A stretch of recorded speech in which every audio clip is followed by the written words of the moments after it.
Hey, welcome to I Was Just Thinking, an every other week online only series talking to people who are interesting, fascinating people in the world of travel, sometimes directly related to travel, sometimes sort of directly related to travel. My guest today is very much connected to travel. Her name, well, let me tell you what she does. First of all, she hosts a public television show that's called Bare Feet. And it's called Bare Feet because my guest is a professional dancer who decided to go around the world and explore indigenous dances, how people dance in different countries around the world, dance with them, and film it, and make a television series of it. Her name is Mickela Mallozzi, and she's going to join us in just a moment. We're going to talk about traveling around the world and dancing around the world. If you're interested in the world of dance, well, this is for you. You will, of course, be invited to ask questions of her, which you can put on that screen on the right side. But as I always do, or customarily do, I wanted to taste a little splash of wine from somewhere in the world. This one, those of you who know wine a bit will be surprised at this, because outside my window here in St. Paul, Minnesota, there's a couple inches of fresh snow on top of 4 or 5 inches from about a week ago, and I'm opening a rosé. Now, most wine drinkers think of rosé as a summer wine, which it generally is, because it's light, it's easy on the palate, it's easy to drink. You drink it by the pool. But, you can drink it any time of the year. And it's really good with light meals. I don't think you want to have it with a big steak or roast beef, but you can drink it very happily with fish. It's generally fairly fruity. And this comes from the most famous region in France for rosé, called the Côte de Provence. Now, Provence is that region in southeastern France that takes in the hills and the seaside of the Mediterranean, that includes such cities as Nice and Saint-Tropez, and it borders right up against Monte Carlo. But it goes into Aix-en-Provence. Provence is quite big. There are about 9 appellations within the Côte de Provence, different regions of wines. The most famous is the Côte de Provence. That is the region you want to get your rosé from. Not that there's anything wrong with any others. This is from a house called Chateau de Brigue, B-R-I-G-U. Oh, by the way, Côte de Provence, I spent decades thinking, because I don't speak French, as any of you who watch this show know, I spent decades thinking côte meant coast. Côte de Provence, the coast of Provence. Côte actually means a slope. So you see côte used in places where there's not necessarily any Mediterranean Sea. It means a slope, because growing wine on a slope is a very customary thing. I mean, you drive through Burgundy, and most of the premier crus, the Grand Crus, are on slopes. It allows the water to drain off more easily. This is from the Côte de Provence, the slopes of Provence.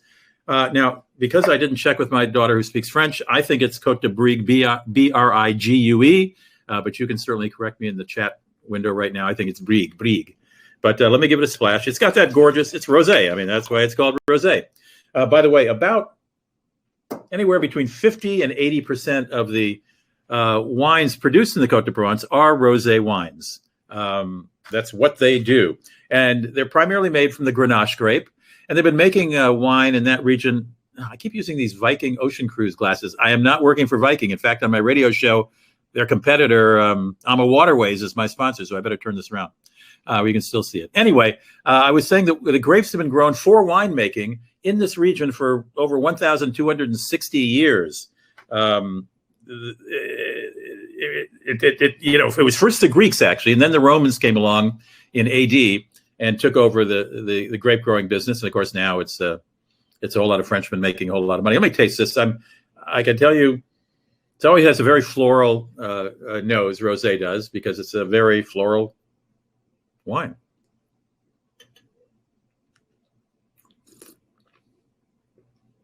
Oh yeah, it's like raspberries. It's raspberries. I mean, it doesn't taste like raspberry water or raspberry juice, but it's fruity. It's incredibly easy to drink, and that's what's so nice about it. So you can have it, maybe before dinner if you're having hors d'oeuvres, before you sit down and have a serious red or a serious white. There are probably only like 5 general kinds of wines to try to make it simple. There's red, there's white, there's rosé, there's sparkling, and then there's dessert or sweet wine. And by the way, a lot of people think of rosés as sweet, and there are some that are sweeter than others. But the one I'm drinking, for example, is very dry. So this is not a cloying, sweet dessert wine, which has its place. It's a much lighter, brighter wine. If you go to Provence, you can visit many of these wineries. They're generally up in the hills. They're not down in Nice and in Saint-Tropez. But do your research before you go. Just go online and maybe type in the question, what are the most famous wineries in Provence? And you'll see them, and you can go to their websites and see if they can visit. I'm a little confused by this one, because I know a family took over this vineyard in 1970, and the father handed it off to his son. But when I went to their website, when I went to Google to find their website, it said, this winery is closed. Now, it may be the family is closed. It may be closed because of COVID. I don't know. But I could not get a website on this one. So, but there are any number of places in the Provence that serve, that make great rosé. Oh, you like the new backdrop? I've always been against this window over to my right here. And everybody keeps saying, yeah, it's not a very nice backdrop. So this is the back of my dining room. This is my wall of menus here. That's a painting. But all over, you can see on the left and right, I've got restaurant menus from Paul Bocuse over there, French Laundry, all kinds of places that I couldn't afford to eat that I managed to eat at once. Oh, there's Paul Bocuse, the yellow one over there. And then there's, if you can see the blue one there, you can't see it. Anyway, that's how I've decorated the entire wall. I've got so many menus to frame, I don't have enough wall space for them. Then I threw in the tulips here just for the hell of it. I don't know, just to add a little color. At any rate, let's meet Mickela. Mallozzi, Mickela, turn on your microphone, turn on your camera. This is the equivalent of the curtain coming back and the guest running out. Hi, welcome to the big show. Hello. Well, thank you for having me, Rudy. It's great to see you, especially virtually while we're all at home. I love how you're drinking wine in the middle of the day. You're not the first guest to comment on that, actually. But it is here. I'm in Central Time. You're actually an hour later in New York. It's 3:07 in your place. It's 2:07 here, but it is early. I don't generally. It still is. Let's be real. It is still pretty early for wine at 2:00 in the afternoon on a Thursday. What's today? Wednesday? Thursday. Thursday. COVID. You don't know. I will tell you, it's a tragic thing. I live alone. I'm a bachelor, but I will tell you, I never drink wine alone. Never. I mean, I cook not for myself, but I don't drink. I don't know. Which is a problem because I have too much wine, and I should be doing that.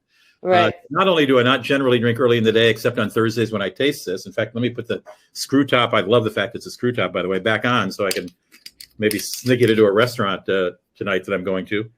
I don't drink alone. And so I don't drink early. I don't drink alone. Well, that's a positive sign right there. I don't want the audience to think, God, he's got two. He must do this every afternoon. What a lush.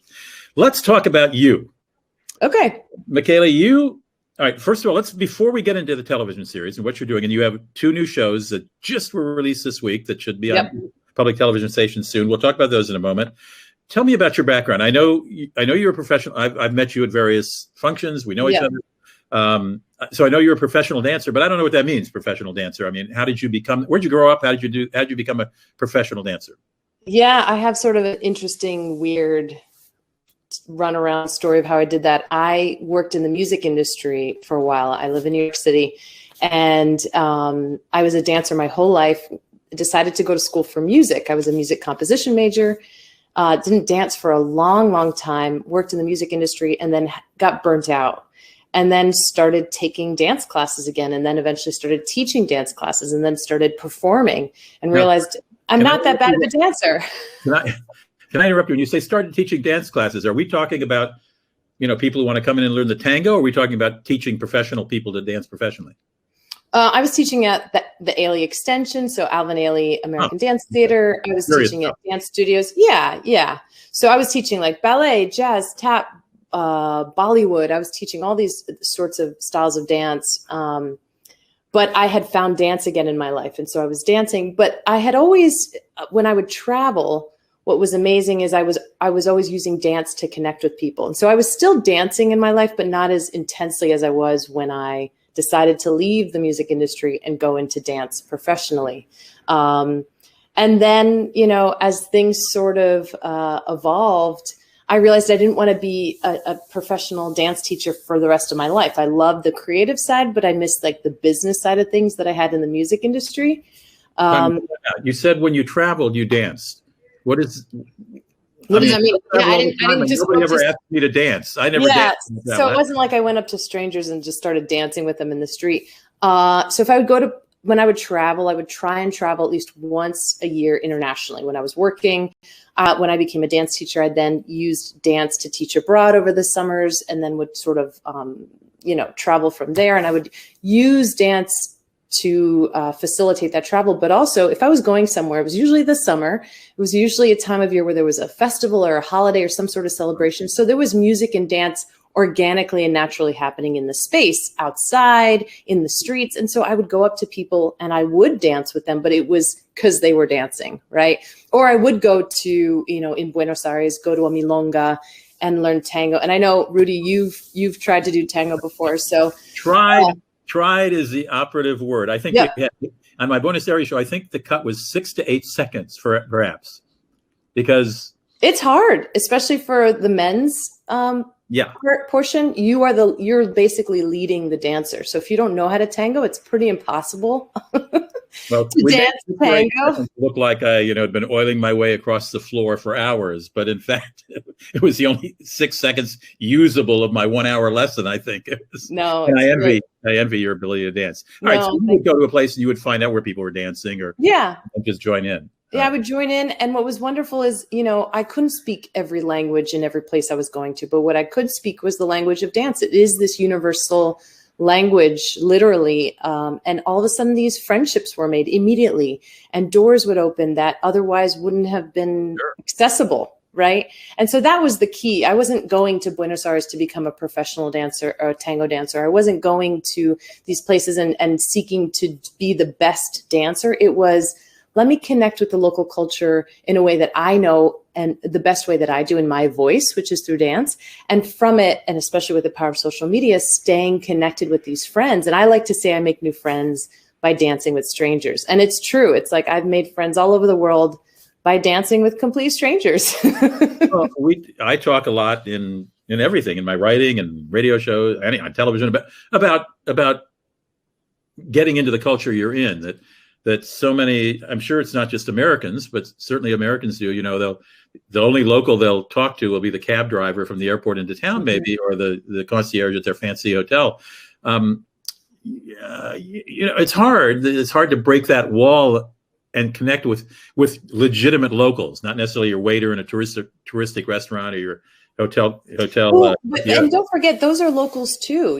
Yes, they are. They are. And so talking to your bartender, talking to your cab driver, talking to your waiter, I've met so many people talking to the bartender, because if I'm traveling solo, before I started my show, and even the first half of the show, I was traveling by myself with a camera, and the best place to meet someone is at a bar.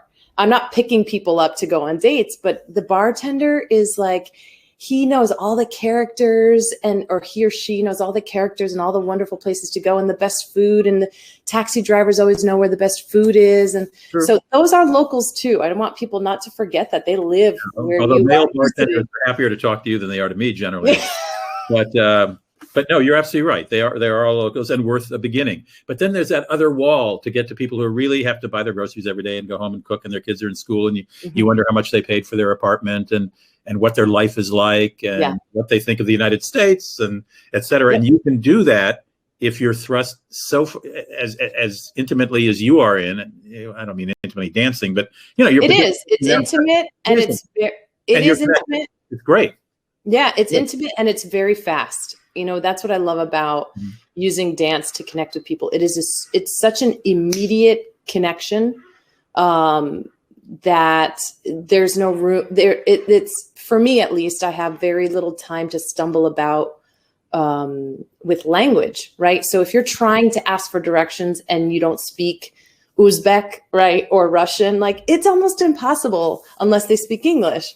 So having this very intimate moment, very respectful moment of touching people respectfully, but it's very intimate and immediate. That's where, for me, I always have this like magical feeling when I'm in step with someone, because it is like we're speaking the same language, because we're moving in the same realm, right? You're like parallel movements, and it's this like synchronization that really makes you feel connected with people. I feel really lucky that I have the capability to do that. Other people can try that as well. I think a lot of people are like, I don't know how you do that. You jump right in. Yeah, I was a dancer, but I also have this really keen sense of imitating people. I'm really good at imitating people. So once they leave, I don't know what dances I had just done. It's not like I could do the dance for you when they're gone, right? I'm like, let's show a clip. Let's ask Joe, our producer, to show a clip from a teaser for one of your shows. I think this is in Guadeloupe, just to show a little bit about it. And then I want to talk about how you got into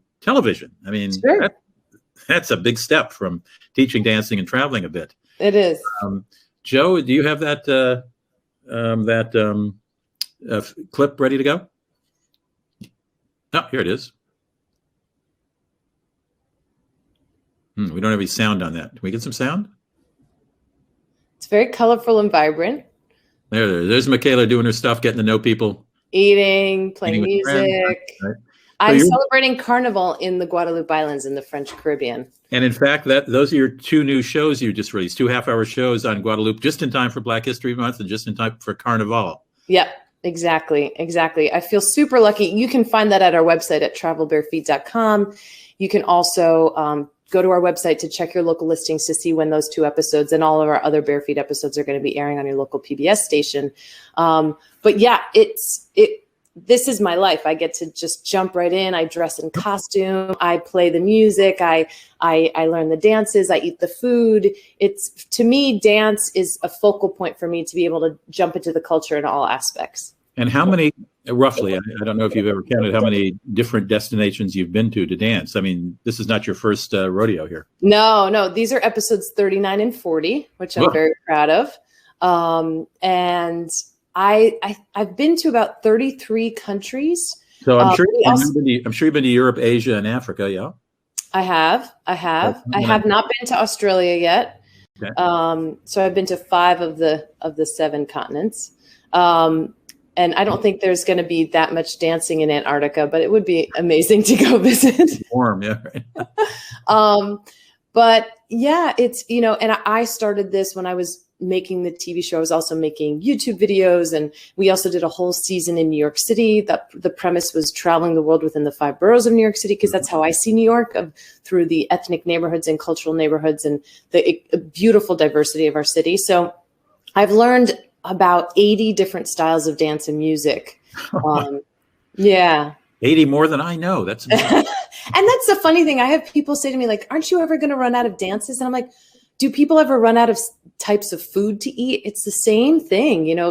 Every region of every place has their own style of dance and music. And I think people just think of ballet or the ballroom dances that they see on Dancing with the Stars, or just hip hop and street dance, and that's it. But there are hundreds and thousands of different styles of dance and different nuances of those dances all over the world. So for me, it's a never-ending process that I'll never get to dance all the dances in the world. I know that, but that's the goal. Let me ask you something. You brought it up. I would never have thought to bring it up during our few minutes together here, but do you watch the dancing shows on television? What do you think of those? I do sometimes. Yeah. I'm sure, just like you, Rudy, I'm very busy producing my show.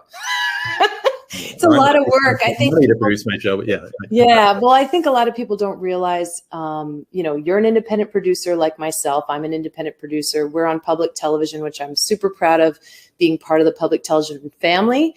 But that means we have to find the funding for the show. I do all the research and connect with dancers from around the world. I work with tourism boards. So there's a lot of work and heavy lifting that goes behind the scenes. And then once we film, then post-production, we're editing, I'm doing voiceover, I'm doing social media, we're doing press. So but we make so much money, Mickela, on public television. That's a great thing. If only, right? People think if you got 50 shows, or I've got 98 shows, that you're rich. My God, you're on television all the time. Yeah. No, in fact, I was going to give them my post office box to send me some money, but I guess that's no. But what's amazing is we get to do the jobs that people only dream about. And yes, I think there's a misconception of people who are on television are like Scrooge McDuck, like diving into rooms full of gold coins. Public television. Right. Public television, you do it because you actually care about the programming that you're putting on television. There's a very intense process, a very intense fundraising process, a lot of guidelines, a lot of strict guidelines, because it's non-commercial television. That means there's no ads, there's no influence by advertisers or sponsors. So you don't go into public television for the money, but you go into it because you believe in it and it's your passion. And so I'm very proud to be part of the public television system. And how I got into it was because I was pitching it to the travel channels and the Discoveries of the world, and no one gave me a chance. And I learned about public television and realized maybe this is the right fit. And it is an educational, informational program that celebrates diversity and the arts through a voice of someone who looks like me. And most hosts, when I was pitching to networks, they didn't want me to be the host. And I said, screw that. I want to be the host. Why would I give it to someone else? Well, Mickela and I would like you to call that number on the bottom of your screen and commit today. Pledge today to your right. Call that number on the bottom of the screen and send us some money. Right. Exactly. But right, no, if there are any foundations that want to support the arts or public television, Rudy and I are here and we make shows about it, especially once COVID. I'll refer you to Mickela, maybe.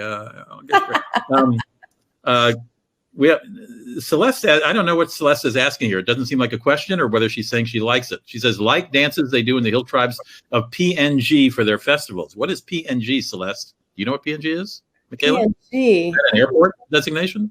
I don't know. Now I'm confused a little bit. The hill tribes of PNG for their festival. Come on, Celeste, write us. Tell me what that means. Yeah, let us know. Do it. Okay, so you go to the commercial network. Papua New Guinea, yes. Papua New Guinea is on our list. It's on your list? We were actually supposed to be filming. Well, we all know what happened last year. So our whole season 4 was put on hold, but luckily we had footage from Carnival in the Guadalupe Islands that we had filmed pre-COVID. So luckily I decided we were going to put these out no matter what, because we don't know when we're going to start filming again. Travel shows, our dear friend Samantha Brown, she's still filming. But she was talking about how unique it is that they have to be standing like 10 feet apart during their interviews.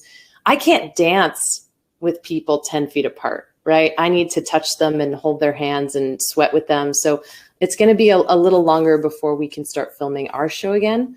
But I'm really glad that other people are definitely sharing travel stories. But yeah, Papua New Guinea was on the list. We'll see what happens when travel opens up again. Thank you, Alan Carl, for telling us what. No, Celeste, both of them weighed in with. Everybody knows PNG except us. Yeah, well, I always think it's some airport designation. Maybe there. I know. Do you have? Before you started doing the television series, or even during, or even now, did you have a favorite dance, or is that something? Do you have a favorite dance from one period in your life, and then you morphed into a different one? Tell me. It's always, it's funny. It's always the last place I've been at where I'm like, every time I go to a place, I'm like, oh, that was so amazing. The dance was amazing, and then I go to another place, like, oh, that was amazing. It was so amazing. Everybody always asks me, what's your favorite dance? And sure. I don't have the place that I went is. Yeah, so, I don't have a favorite dance. Let me refine. I'm sorry to interrupt you. Let me refine the question a little more. What dance or dances surprised you the most? Well, the dances I enjoy the most are usually men's dances because they're more fun. They're more like, I'm stockier built, so they're like more jumpy. They're a little faster feet, faster footwork. And then also it's like, to show off, because traditionally men's dances are to show off for women, right? It's like a courtship dance. So I love the competitive side of these men's dances. I don't naturally gravitate towards not hippie, but like dances full of hips and very seductive dances. That's just not where I feel the most comfortable. What are dances? You mentioned the tango. Yeah, I love the tango. And to me, the tango is no hips. You are not using your hips at all. You are so intimate with that dance partner, and you are like right on top of each other, and you're pressing against each other's bodies and reading each other's bodies, literally having a conversation with that person. That I don't know if you felt this, but when I was in Buenos Aires, like the more you dance tango, the more you become addicted to it. And you're like, I want to do more of this. I want to go to more milongas. I want to have those conversations with more people. And it's not sexual at all. It's a very, romantic. Yeah, sort of this like romantic, but also intimate in a way where you feel like you just got to know this person very quickly, very intimately, and then you gracefully say thank you, and then you have another dance partner, and it's a completely different feel of tango. And so, yeah, it's an amazing, especially in Buenos Aires. I love Buenos Aires; it's one of my favorite cities in the world. But tango is such a huge part of the identity of the porteños, the people from Buenos Aires, that you would be amiss if you don't try, or at least take a couple dance lessons of tango, or go to a milonga, or go to a tango performance, because it's so inherent into the culture that we should tell people these milongas begin around midnight at night, by the way. Yeah, milongas start. Well, people, yeah, but they're great. That's where the real locals go. Yeah, but people. It's great fun to watch tango. I mean, I just enjoy watching it so much. Yeah, but people don't have dinner until 11 o'clock at night in Buenos Aires anyway. That's true. Well, what are other male dancers and male dances? So I was lucky enough to do some really fun Carchilamades dance in Cyprus, where they actually dressed me up in the men's outfit. And the male dancer who taught me this, he has a school. His name is Christos Chakalis, a phenomenal dancer. And when I said, Christos, can I try on the vraca and the whole outfit? And he's like, what? Okay, why not? We've never done this. And I'm wearing like a full men's pleated pants and, cotton shirt. And they also dressed me up in the women's dance, which I loved. But I was like, I want to try this, as the men would dance this. And it's really fun. I don't know how I get to convince people to let me do these things, because they're excited about their culture. Let's speaking of getting dressed up. It's not as if you are always in your civilian clothes. We have a picture of you for your Guadalupe show. I think they were applying some makeup to you. Joe, you got that shot you can put up here of Mickela getting made up, ready for, I guess, was this a street fair kind of thing? So that is there was there a second ago. There you go. There we go. So they put a coif in my head. They have these beautiful madras prints, which are all of the gorgeous, colorful, it's Indian inspired. They actually came from India to the islands. So you'll see all of those sort of, the purple head wrap that I have. And they do these coifs, these head wraps that are gorgeous and like very ornate. And then they did face paint for Carnival, for the celebration of Carnival. No, this was during Carnival. Okay. This was during Carnival. And this was actually at a Carnival village. So for when people want to come onto the island and don't have time to go through the procession, but want to have sort of an intimate and really fun experience, again, pre-COVID, it was this beautiful Carnival village that was set up where each station you could try and learn to crack the whip, and they had face painting, and I got my coif done, my headpiece done, and then they had a little mini procession with dancers. It was really fun. So anybody can do this? You don't have to be a TV star? Seriously? No, anybody could do this. That's the thing. When I went, there's an amazing segment in our show where I learned guoca. Guoca is it's listed as an intangible heritage by UNESCO. It is the cultural identity of the Guadalupe Islands. It's a form of music and dance. And it's 7 rhythms of guoca represent 7 different emotions. And I go to a dance school called Academiduca, and anyone can go to the dance school and you learn guoca drumming and guoca dancing. And it is literally a conversation between the drummer and the dancer. And what's beautiful is they are so welcoming, they are so warm, and it truly is the identity of the Guadalupan people. It's wonderful. So I asked you a question. I think we got a little sidetracked. Well, when you mentioned Dancing with the Stars, I thought, yeah, what is that? I wonder what Mickela thinks of that. I was asking what countries surprised you because the dance was so different or so much more interesting than you expected it to be? Well, Guadalupe Islands surprised me immensely because I've celebrated Carnival in the Caribbean before. I've been to U.S. Virgin Islands, I've been to Curacao, I've been to other islands, and a lot of the Caribbean celebrates with soca music. They have these huge parades with giant stacks of speakers, and everyone's dancing to soca music. And in the Guadeloupe Islands, it was not that at all. It was live music, live musicians, drummers. So you had carnival bands, which are those beautiful, gorgeous outfits. In the episode, you see in this beautiful yellow, bright golden yellow piece. And we're dancing to like horns and they make these big drums out of like not canisters, what are they called? Like barrels, right? And they're playing in the street with these barrels. Then you have a whole other side to Carnival that is, again, completely unique to any other island I've ever been to. And that's the mas music. And the mas music is, they're called grupapo, which means the groups of, the drums are made of skinhead. So goat skinhead. And they're just drummers, and they're also playing conch shells, and it's all African influenced. All these beats and rhythms are influenced from Africa. The Guadeloupe Islands was part of the transatlantic slave trade. And so what we really dove deeply into these episodes was the stories of perseverance, the stories that the Guadeloupean people have used guoka and the mas bands and these marches to maintain their identity and to preserve their identity and to push it forward so that it is nationally recognized, right? The Guadeloupe Islands is part of France.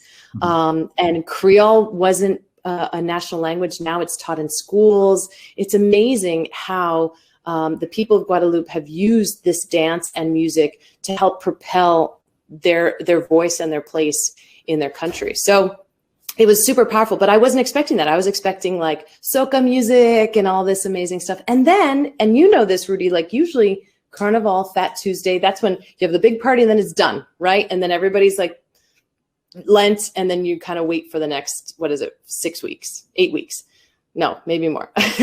I'm not a very good Catholic. Anyway, so, but what happens is they have another procession on Ash Wednesday, this very solemn, powerful, powerful march that happens on Ash Wednesday, and everyone's dressed in black and white. And so that for me was a whole other experience that I wasn't expecting. It was just, Guadeloupe Islands, and I'm not just saying that because these are the episodes out, it was super powerful. Again, I've never experienced this type of carnival celebration on any other islands. And it was just amazing. It was amazing. I really fell in love with it. And I fell in love with guoka, and I fell in love with the rhythms. And that it's the soundtrack of the island. Like, everywhere you go, they're just guoka drummers out in the streets. People are dancing. You hear the mas bands practicing. It's just like this constant hum of drumming, and it's beautiful. It's beautiful. Let me reintroduce you if you've just joined us. I'm Rudy Maxa. I'm a travel journalist, and we do this every other week. And we talk to folks who travel. And my guest, Mickela Mallozzi, travels around the world dancing for her public television series called Bare Feet. And she's just released, I think this week actually, 2 new shows, both set in Guadeloupe, the Guadeloupe Islands. I guess it's called Carnival on the Guadeloupe Islands. It's 2 parts, but you can find information at travelbarefeet.com. And she has done over 40 episodes of going around the world and basically joining in with the locals to learn the history of their dance. Obviously, as she was just saying, the French influence, I guess African influence from the slave trade must be extraordinary in some of those islands. Could I put you on a plane to just about any major city in the United States, or maybe even not so major cities, and would you be able to find people to dance with and a kind of dance sort of generic to that city or region or town? Yeah, I think so. I mean, I've been doing that. I did that before. I had cameras. Have you done square dancing? Yeah.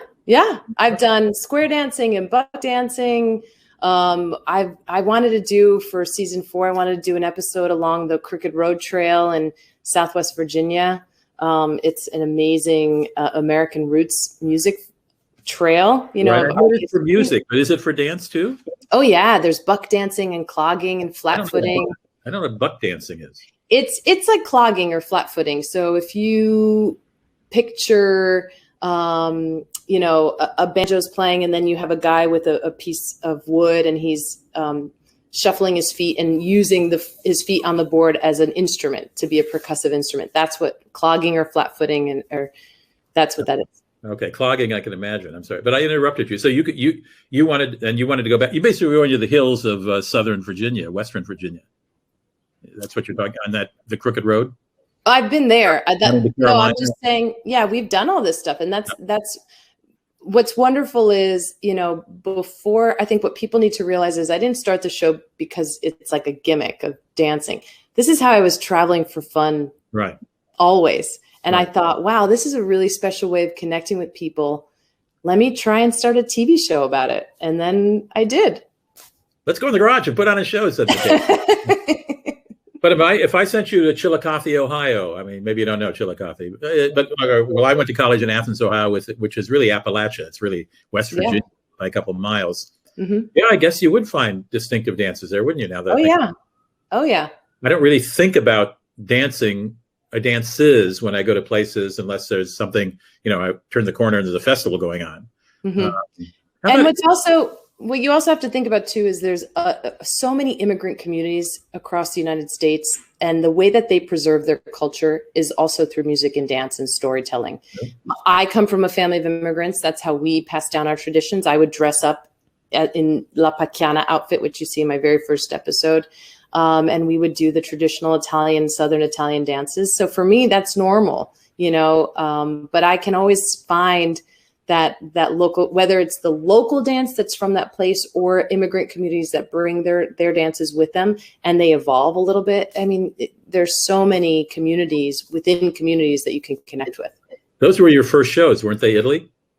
It was my pilot. And I thought. Your maiden name or your married name? Did you marry an Italian or you? I did marry an Italian, but I kept my name. Mallozzi is your name. Okay. Mm-hmm, mm-hmm. And if you go to that town, I get messages from fans all over the world because Minturno. It's called Minturno. It's between Rome and Naples on the West Coast. And Mallozzi is a name that comes from Minturno. That's its origin of place. So there are about 7 or 8 Mallozzi families in Minturno now. But I get messages from people in Argentina, in Australia, Canada, all over the place that they're like, my great-grandfather was a Mallozzi, or my mom was a Mallozzi, or I'm a Mallozzi. And it's like, we probably aren't related because that name comes from that town. But it's amazing to be connected to so many different Mallozzis around the world. It's really fun. Sounds like a brand of cheese if you don't know anything. I'm sure it is somewhere. I'm just kidding. Okay, so if the creek don't rise and we finally get to travel the world again and people dial that number at the bottom of your screen and send us a lot of money, where do you want to shoot? Well, we already have a list of destinations we want to shoot once we can travel again, since we were supposed to be traveling in 2020 for a whole season 4. This is a truncated 2-part series, 2-part special. Mm-hmm.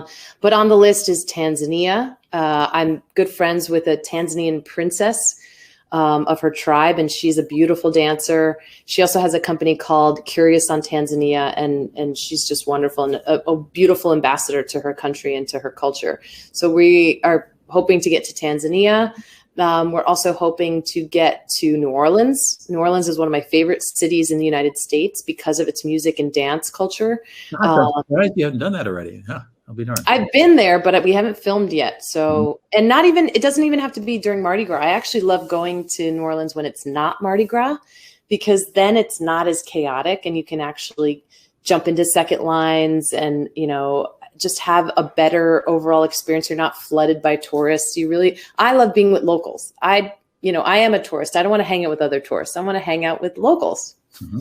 And other destinations we have. Where else? We're talking to Australia, New Zealand. I want to do the haka dance with the Maori people of New Zealand. We're hoping to do an episode or a few episodes in India. But again, due to COVID, let's see what happens. But I'm really, really excited to get back into working. But again, it has to be safe. We all are waiting to be. India. There must be a million different dances in India. It's such a huge country, and so many. We could do like a whole 2 seasons in India alone. Yeah, exactly. I know. Yeah.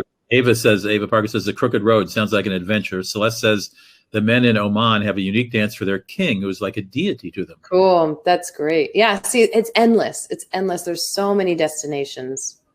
Many destinations. And if do you have any plans for anywhere else in the United States? We are hoping to. Well, North America, for this new season, we're going to go to Canada to meet with the first,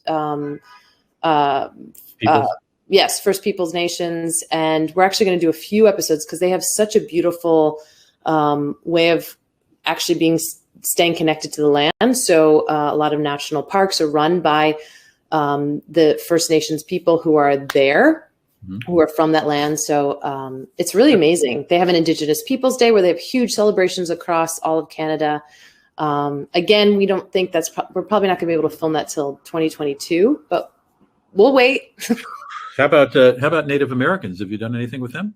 We have. We featured a powwow in Lumberton, North Carolina with a tribe called the Lumbee tribe, which is actually not a federally recognized tribe. They can trace their roots back to the Lost Colony. So unfortunately, they've lost all of a lot of their language, which is a prerequisite for being recognized as a nationally recognized tribe by the U.S. So it was a really powerful experience for me, beautiful powwow. And I highly recommend anyone, once they are happening, if you can go experience a Native American powwow in the United States, they're stunning and they're very open. They want people to participate. There are portions where it is dance competitions, but then it's very open to people who come to the powwow and they want you to dance with them.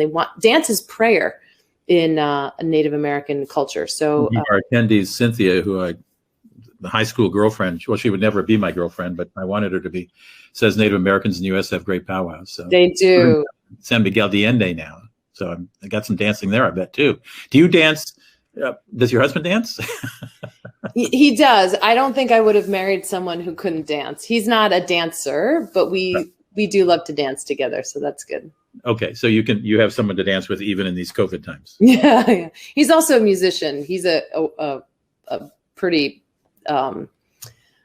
talented and a successful musician. So I get to hear amazing music every day. And I think you'd like to say very talented, not pretty talented. What did I say? Pretty talented? No, you meant very talented, didn't you? He's pretty talented. Okay, I'm just giving you an out there. That's all. That's all. Well, yeah. I really look forward to seeing the two Guadalupe Island shows. Those sound very exciting and very colorful. Do you have one camera? How many cameras do you shoot with? Those episodes, actually, we shot on one camera. That was moving forward. We're shooting on two cameras, but we shot that in a unique situation. So I had two shooters, but they weren't shooting together.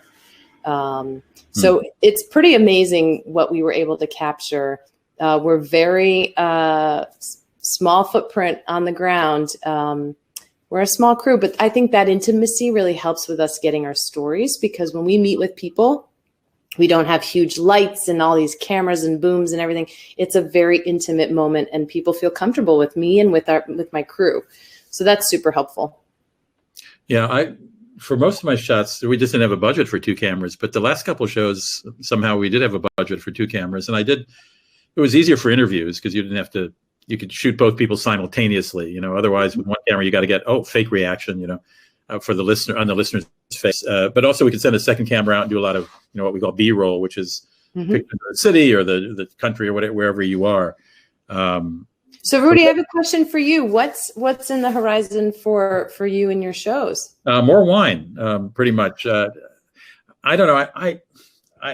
I'm always like you, always keeping ears open for corporate underwriting for television series, and there is some possibility of that. And if that happens, I'd like to do a lot more Eastern European countries. Mm-hmm. I've done quite a bit of Asia, although there are a number of Asian countries. I like Malaysia and Singapore and all kinds of countries I'd like to do more of, but I really want to go to some Eastern European countries. I went on to attend a convention of some sort in the country of Georgia. I wasn't filming. I can't wait. I'd love to film in Georgia and the Caucasus Mountains, which are right outside the capital of Tbilisi, And then they have a resort town that I did not go to. That's, I guess, on the Black Sea, I'm guessing. Kazbegi. Yeah, Kazbegi. Kazbegi. Oh, Kazbegi is a ski town, though. I did go to Kazbegi. Yeah. Yeah, but in the summer, it is a resort town. They do have, it turns into a nice, beautiful resort town. Oh, it must be. Dancing and music, and for you, the wine tradition there. I know. It's a great wine producing country that Americans don't know about. And only now are we starting to import wines from Georgia, the country of Georgia. Very, very well priced. I recall being there, and someone told me on the same longitude as the French wine growing regions. Although the way with climate change is going, Minnesota is going to be a wine growing region of great importance at some point, and poor Burgundy and Bordeaux are going to be left in the little dust. So I do. Thank you for asking. I do hope to do some more shows, but it's such a crapshoot. Well, I think with everything going on, we just need to be agile. What I've been doing since COVID hit, once a week I do a live as well, where I connect with a dancer from around the world, and we travel through dance virtually. So I bring, we've done samba in Rio de Janeiro. All this month, we're going to be featuring the Guadeloupe Islands. So we're actually going to be doing a virtual tour of the island with my favorite guide from our show, Rudy. He's also a DJ, so I'm sure he's going to play some cool tunes. And then, his name is Rudy? Did you say his name is Rudy, or were you addressing me? Oh, his name is Rudy too. Oh, okay, all right. Yeah, he's your doppelganger in the Guadeloupe Islands.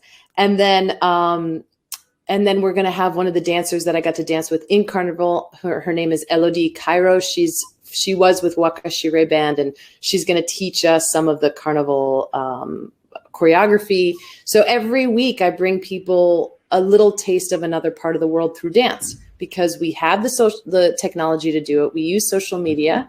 And while we can't travel, I'm at least trying to keep people connected through dance and music and get them up and moving, because for me, it's keeping me sane too. I mean, I would lose my mind if I didn't do it. Where do you dance now? At home. At home? I dance at home. I do my lives every week. I take dance classes incessantly over Zoom. Yeah. What do you have left to learn? You used to teach dance. Now you've been dancing in all these countries. What do you have left to learn in dance over Zoom? Well, no, I'm not learning. Well, in my lives, I'm learning, because I don't know every dance in the world. But what I'm doing every week is, I'm just like an athlete would practice or train. I can't be sitting all day long. I miss moving my body. So I take ballet classes every week. I take contemporary dance class. I do a bunch of different dance classes just so I feel like I'm still staying, not just fit, but like mentally sure. Okay. Yeah, I guess it's sort of like doing yoga. I don't admit it because it doesn't look like it, but I try to do yoga with this very attractive Russian woman who I'm deeply in love with. She doesn't know it yet, but you're in love with a lot of women, Rudy. I think you should at least profess your love to one of them. Well, I have no trouble professing. It's getting the reciprocity is so important in these matters, Ms. Mallozzi. Well, Mickela, it's just been a delight to talk to you. Thank you. Best of luck. Let me again give your travelbarefeet.com is Mickela's website. Her name is Mickela Mallozzi. You can see it up. Yeah, you can see it up there on the top of the comment thing. Oh, there. Your website's there as well. Right. Check her out and watch for her Guadalupe shows. Thank you, Cindy. What I was going to say is that most public television stations air shows, often weekend shows like mine and like Mickela's, on their own schedule. So unfortunately, we're unable. People are saying, "Oh, when are you on in Phoenix?" Go, I don't know when I'm on in Phoenix, because it's up to the Phoenix station. So check your local listings and watch for Bare Feet coming there. Mickela, it's great fun to have some rosé with you. I'm sorry I couldn't pour you a glass, but nice to see you on the screen, and great success, continued success with your shows. And I hope we can all be traveling as well. I hope so too. Thank you for having me, Rudy. Thank you. And as I say often, if you missed Mickela and you have friends who are into dancing or would like to know more about Mickela, this will be posted in about 24 hours on YouTube. just go look up Rudy Maxa and Mickela Mallozzi, excuse me, or just look up Rudy Maxa videos. There's too many to look up Rudy Maxa. Look up Rudy Maxa and Mickela Mallozzi, and my interviews with past guests are there as well for your entertainment. Meanwhile, if you don't receive my every other week newsletter, please sign up for it. It's free. It's sort of gossipy stuff about travel and what's going on in the industry. And for that, you go to maxatours.com and scroll down to the bottom of the page and just put in your name and your email, and we'll send you. It comes out every other week, the week I'm not doing this. All right, we'll do it again in 2 weeks. Thanks so much for stopping by. Thank you, Cynthia Blanton and Alan Carl, for your comments. I appreciate most of them, and I look forward to seeing you again in a couple weeks. Meanwhile, may we all travel soon. Bye-bye.